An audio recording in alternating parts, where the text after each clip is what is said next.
யெஷுவாவின் மணவாட்டி சபை வழங்கும் வாழ்வின் வழி ஏப்ரல் மாத மடல் 2024. சத்தியத்தை அறிவீர்கள், சத்தியம் உங்களை விடுதலையாக்கும். ஜெய கிறிஸ்து.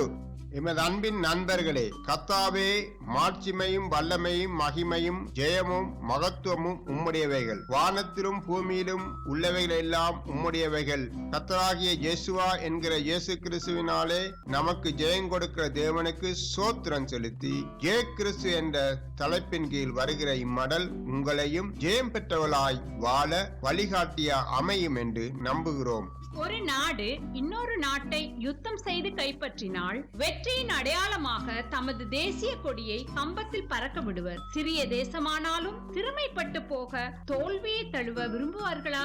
எனவேதான் பொருளாதாரத்திலும் விளையாட்டிலும் அறிவியலிலும் ஆராய்ச்சிகளிலும் இன்னும் பல துறைகளிலும் மற்ற நாடுகளை விட நாம் ஒருபடி மேலானவர்கள் என்று ஜெயகோஷமிடுவதை அடிக்கடி செய்திகளில் கேள்விப்பட்டிருப்போம். கொடி வெற்றியின் உணர்வை கொடுக்கிறது. நம் ஒவ்வொருவருக்கும் ஜெயம் பெறும் வாழ்வு கட்டாயம் தேவை. அதை முழுமையாய் அடைய ஏன் முடிவதில்லை? ஆவி, ஆத்துமா, சரீரம் என்னும் பகுதிகளை கொண்ட மனிதனை ஆள்வது எது? நன்மையா அல்லது தீமையா? நற்சிந்தனையா அல்லது தவறான கருத்துக்கள், பொல்லாத எண்ணங்கள் கொண்ட தீய சிந்தனையா? ஆதி பெற்றோரின் மீறுதலால் ஏற்பட்ட மரணம் வெறும் சரீரத்தோடு மட்டும் சம்பந்தப்பட்டதல்ல, அது ஆவி ஆத்துமாவோடும் தொடர்புடையது. நம்மில் அநேகர் பூமிக்குரியவைகளில் திருப்தி காண விரும்புகிறோம். ஆனால் ஆத்துமா சமாதானமும் சாந்தியும் நிறைவும் பெறத்தக்க வழியை மறந்து போகிறோம் அல்லது தேடாமல் அறிவற்றவர்களாய் இருக்கிறோம். மனிதன் ஜெயித்து உயிர் பெற்று எழும்ப முடியாதபடி ஆட்கொண்ட மரணம், சகல பாடுகளை அனுபவித்து சிலுவையிலே தன் ஜீவனை ஒப்புவித்த 3 நாட்கள் கல்லறையில் காவல் பண்ணப்பட்ட ஆண்டவர் இயேசுவின், யெஷுவாவின் சரீரத்தையோ அடக்கி வைக்க முடியவில்லை என்பதை சரித்திரமும் பரிசுத்த வேதாகமும் தெளிவாய் தெரிவிக்கின்றன.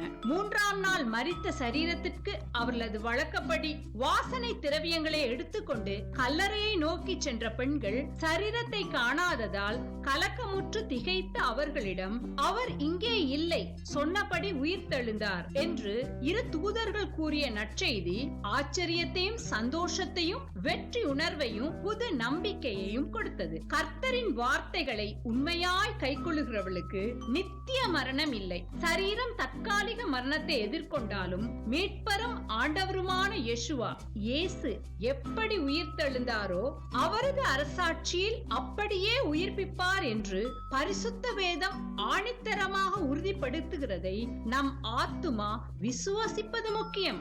1 யோவான் 5:4. தேவனால் பிறப்பதெல்லாம் உலகத்தை ஜெயிக்கும். நம்முடைய விசுவாசமே உலகத்தை ஜெயிக்கிற ஜெயம். ஐரோப்பாவில் இலைத்துளிர் காலம் ஆண்டவராம் யெஷுவா இயேசு உயிர்த்தெழுந்த பண்டிகையை எப்பொழுதும் ஞாபகப்படுத்தும். புதிய இலைகளோடு பூக்களும் மலர்ந்து மீண்டும் மரஞ்செடி கொடிகளுக்கு புதுவாழ்வு கிடைப்பது போல் பாவத்தின் பிடியிலும் சாத்தானின் ஆளுகையிலும் சிக்குண்டிருக்கிற மனித வாழ்வை துளிர பண்ணி புதுவாழ்வு கொடுக்கவே கிறிஸ்து மரித்து உயிர்த்தார். வெளிப்படுத்தின விசேஷம் 1:18. மரித்தேன், ஆனாலும் இதோ சதா காலங்களும் உயிரோடு இருக்கிறேன். ஆமென். நான் மரணத்துக்கும் பாதாளத்துக்கும் கூடிய திறவுகோலை உடையவராய் இருக்கிறேன் என்று ஜெய கிறிஸ்து தரிசனத்தின் மூலம் தன் உத்தம சீடனிடம் உறுதியாக தெரிவித்தார். 1 கொரிந்தியர் 15:54. அழிவுள்ளதாகிய இது அழியாமையும் சாவுக்கு ஏதுவாகிய இது சாவாமையும் தடுத்து கொள்ளும் போது மரணம் ஜெயமாக விழுங்கப்பட்டது என்று ஏசாயா தீர்க்கதரிசியினால் எழுதப்பட்ட வார்த்தை நிறைவேற கர்த்தர் ஜனங்களுக்கு கொடுத்த பண்டிகையில் முதல் பலனான பண்டிகையின் போது மரணத்தை விழுங்கி ஜெயமாக உயிர்த்தெழுந்தார். மந்த நிலையில் இருக்கும் ஆவி, ஆத்துமா, சரீரத்தை உடைய ஒவ்வொரு மனிதனும் வெற்றியுள்ள வாழ்வு வாழ்ந்து மரணத்தை ஜெயிப்பதை தேவபிதா விரும்புகிறார். யோவான் 6:40. குமாரனை கண்டு அவரிடத்தில் விசுவாசமாய் இருக்கிறவன் எவனோ அவன் நித்திய ஜீவனை அடைவதும் நான் அவனை கடைசி நாளில் எழுப்புவதும் என்னை அனுப்பினவருடைய சித்தமாய் இருக்கிறது என்றார்.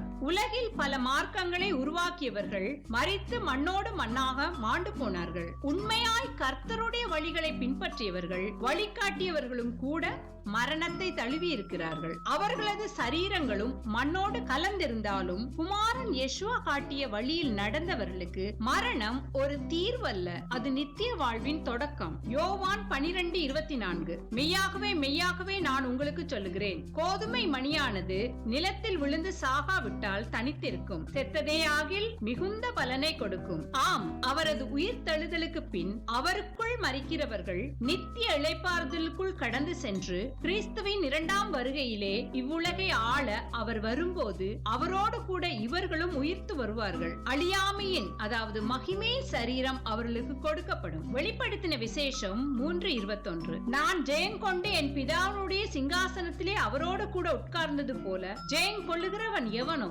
அவனும் என்னுடைய சிங்காசனத்தில் என்னோட கூட உட்காரும்படிக்கு அருள் செய்வேன்.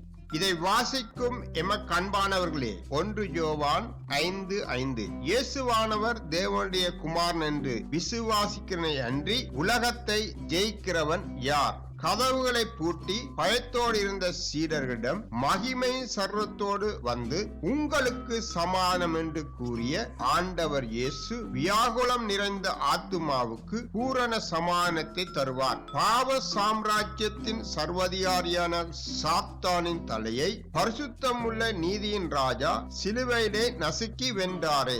யோவான் 16:33. உலகத்தில் உங்களுக்கு உபத்திரம் உண்டு, ஆனாலும் திடங்கொள்ளுங்கள், நான் உலகத்தை ஜெயித்தேன் என்றார். இன்னும் சாத்தான் விதைத்த விதைகள் ஜனங்களுக்குள் இருந்து பாவத்தை, துன்மார்க்கத்தை, அக்கிரமத்தை, சீர்கேடுகளை தொடர்ச்சியாக விளையச் செய்து கொண்டு வருகின்றன. உபத்திரவங்களும் பாடுகளும் பெருகின இப்பூமியில் இவை முற்றாய் ஒழிக்கப்பட எல்லா ஜனங்களும் நீதியின் ராஜாவாம் ஆண்டவரை தமது சொந்த ராஜாவாய் கர்த்தராய் ஏற்றுக்கொள்ள வேண்டும். அப்போது சமாதானத்துக்கும் நித்திய வாழ்வுக்கும் பங்காளிகளாகி 1 கொரிந்தியர் 15:55 மரணமே உன் கூரெங்கே, பாதாளமே உன் ஜெயம் எங்கே என்று ஜெய கம்பீரமாய் முழங்கலாம். மீண்டும் சந்திப்போம். உங்களுக்காக தொடர்ந்து ஜெபிக்கிறோம். இப்படிக்கு அன்புடன் யெஷுவாவின் மனவாட்டி சபை.